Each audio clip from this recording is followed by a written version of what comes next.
I'll cut down everything in my way.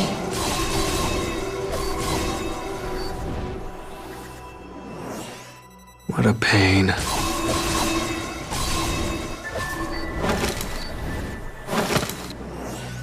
I guess we've got no choice.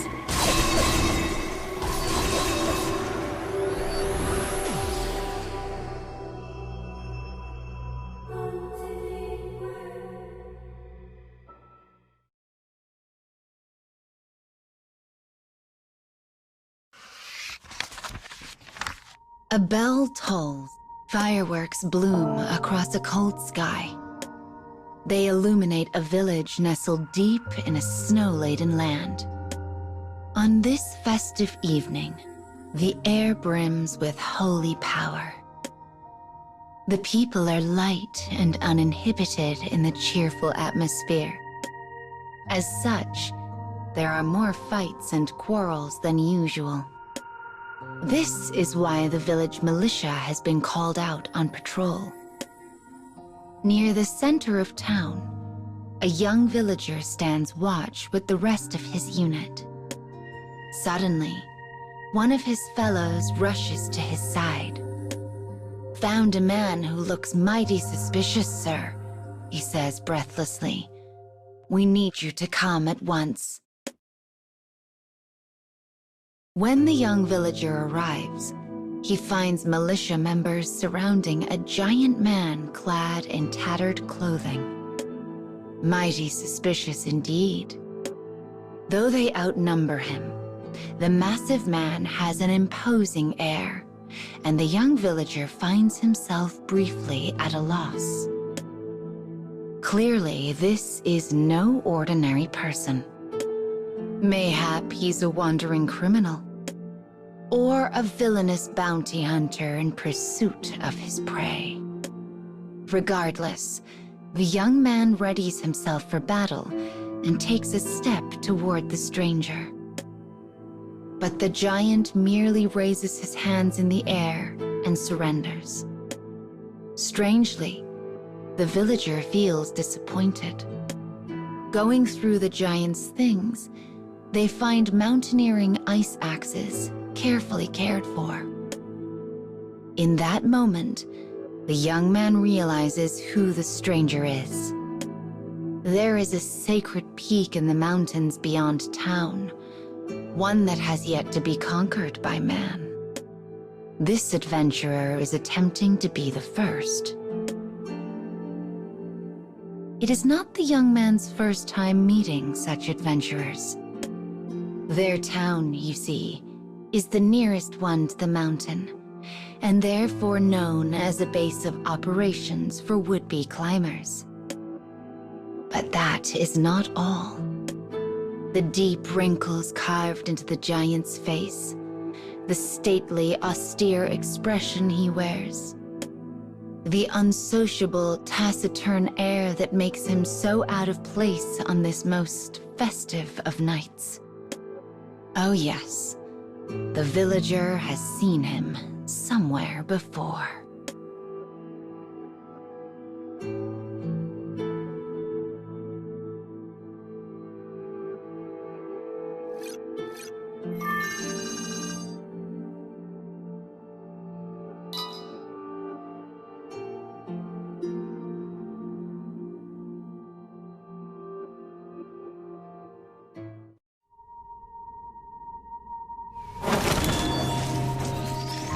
I'll cut down everything in my way.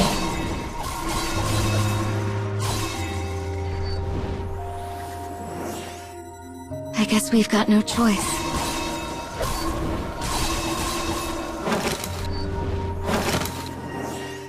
What a pain.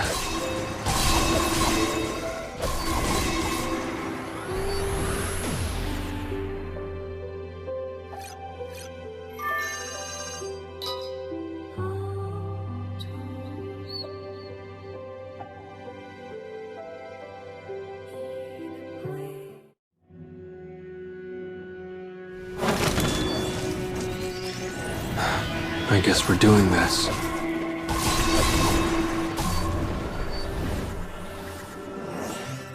I guess we've got no choice.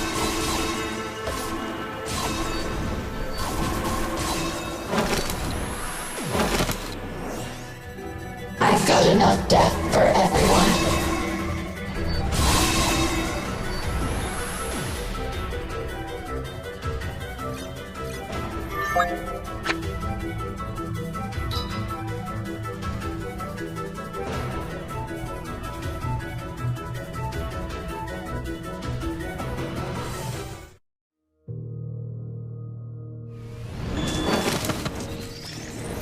Deep breaths. We're fine.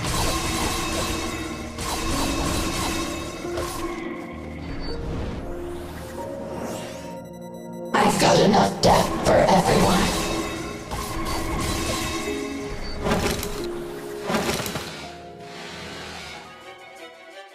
What a pain.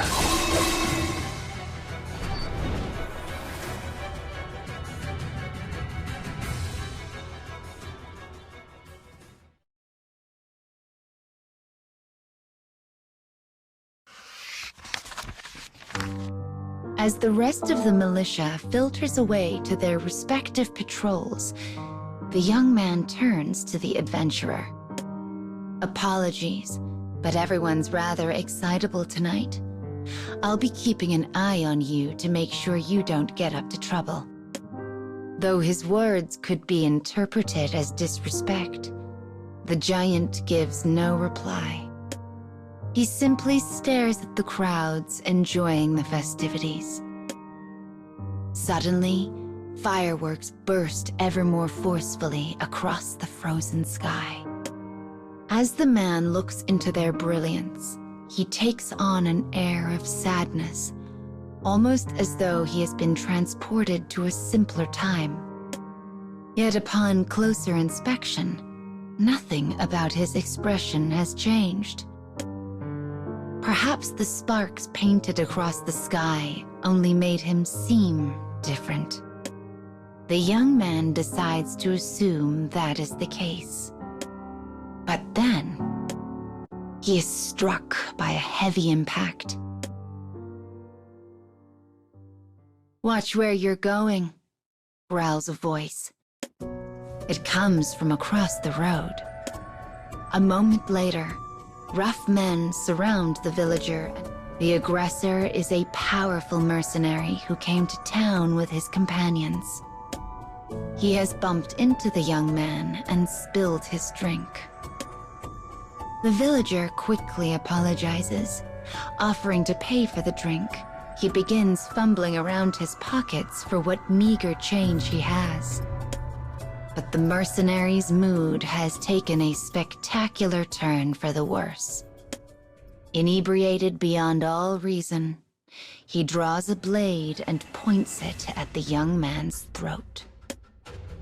His companions attempt to calm him down, but the mercenary will have none of it. He slices the blade through the air, again, again, each time getting closer to the quaking young man. On the last swing, the sound of metal on metal rings out. The villager has drawn his blade to block the attack. Yet the young man's militia experience is no match for the mercenary's battle-worn swordsmanship. The swords press against each other, closer. Beads of sweat emerge on the villager's forehead. Closer. His arm shudders against the weight. Closer. As the blood-seasoned blade inches toward his throat, the young man closes his eyes and prepares to accept his end. But it does not come. Instead, something from behind seizes control of him. And as he is tossed aside, the adventurer steps forth.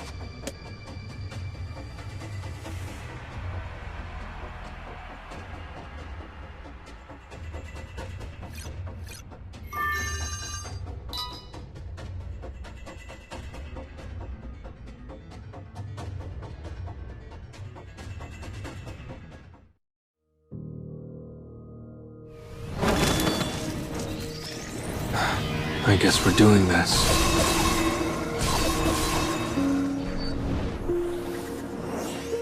I guess we've got no choice.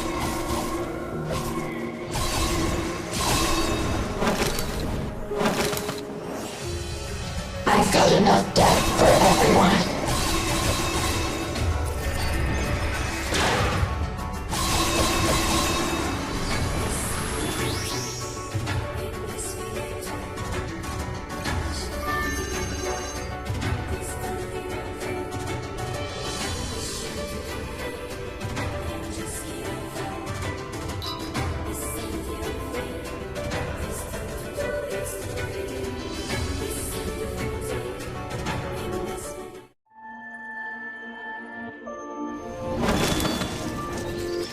Deep breaths. We're fine.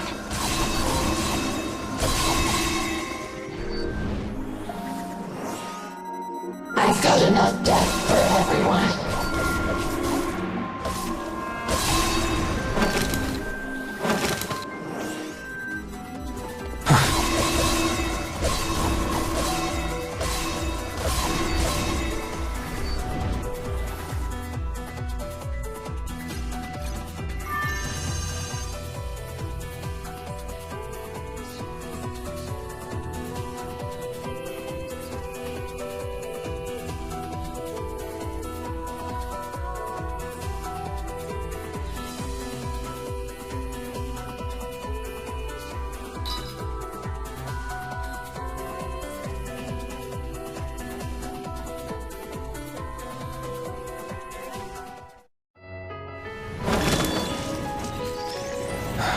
I guess we're doing this.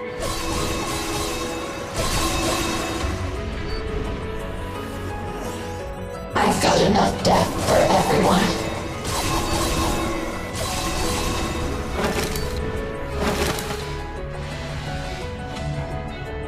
What a pain.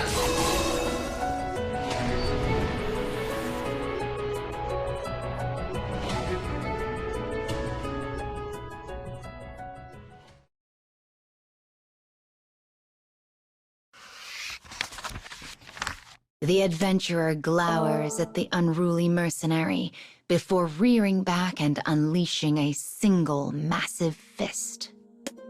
The mercenary crumples lifelessly to the ground. As the villager stares on in wonder, the adventurer places a gentle hand on his shoulder. All tension flees at the touch.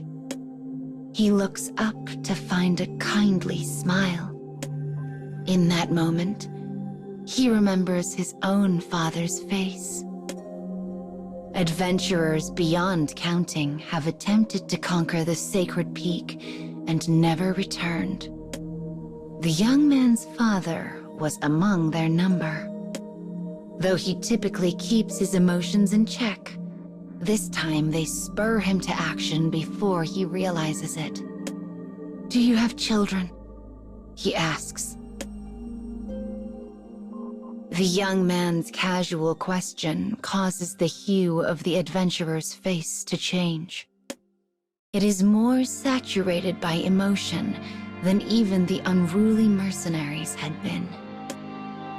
Does he have children? If so, that leads to another question. Why did he leave them behind? Why did he abandon them for a mountain? The adventurer stares at the young man. He clearly thinks the question is one of accusation. Finally, he speaks. None of your business. His voice is ice itself. In the stillness, another firework bursts into life above. Under its light, the adventurer's face returns to normal. His eyes are warm, the intensity of his previous emotions forgotten. Yet there is another strange glint in his eye, one that does not betray fierce feelings. The color of his eyes reminds the young man so much of his father. And then a thought. Those enthralled by the sacred peak found pain in the temptations of an irresistible nirvana. Yet they surrendered to it in the end, indulging in its delight. Explosions in the sky. Under their light, the adventurer melts into the shadow of a nearby structure. He does not look at the fireworks, nor does he look at the younger man. Rather, he looks beyond to the sacred peak of legend.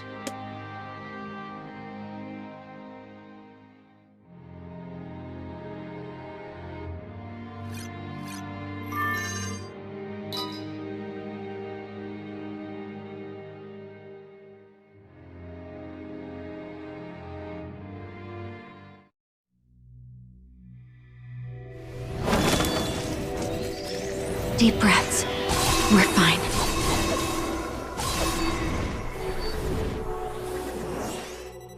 What a pain.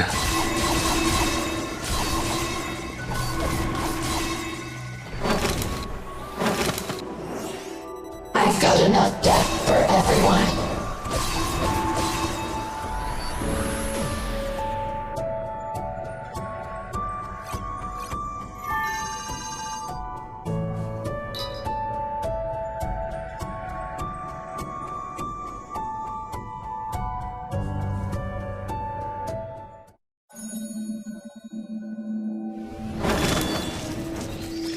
I'll cut down everything in my way.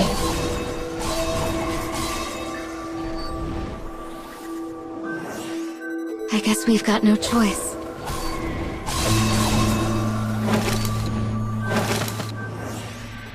What a pain.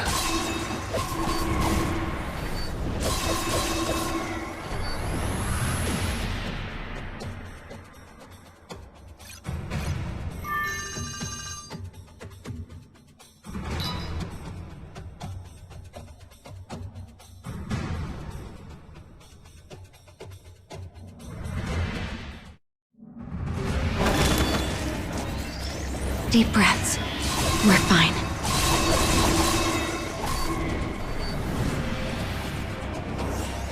What a pain.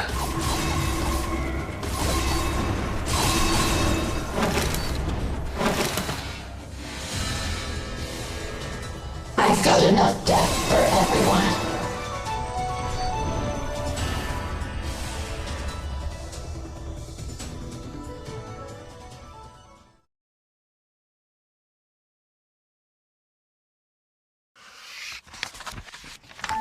The young man has no intention of stopping, nor does the rest of the militia. Rash adventurers eager to try the sacred peak often stop in their village, after all. All the denizens can do is pray their ends are swift, and that they might have some brief moment of peace in the end. Part of the militia's job, in fact, is working to ensure travelers maintain peace of mind and heart before setting out. Knowing this, the young man speaks to the adventurer. A benevolent god is enshrined atop the sacred peak. Tonight's festival was originally meant to bless pilgrims with the god's protection. Though the adventurer does not turn back, the young man continues. That's why I know. It's why I know you'll be fine. And why I know you'll come home. The man still does not look back.